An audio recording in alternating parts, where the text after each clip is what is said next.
స్థానిక వేదం పాఠశాల మరియు సరస్వతి శిశు మందిర్ పాఠశాలల్లో అంతర్జాతీయ 11వ యోగా దినోత్సవం చాలా ఘనంగా జరుపుకున్నారు.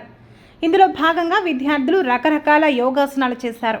ముఖ్యంగా మండల ఆసనాలు అందరినీ అలరించాయి. పాఠశాల ప్రధానోపాధ్యాయులు మాట్లాడుతూ యోగా యొక్క ప్రత్యేకతను గురించి విద్యార్థులకు వివరించారు.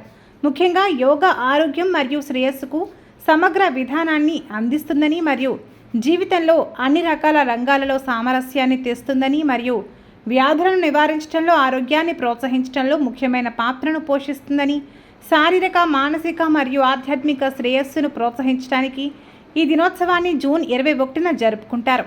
ఈ వేసవికాలం ఉత్తర అర్ధగోళంలో సంవత్సరంలో అతి పొడవైన రోజు అని, ప్రపంచవ్యాప్తంగా అనేక సంస్థలలో ఈరోజు ప్రత్యేక ప్రాముఖ్యతను కలిగి ఉంది.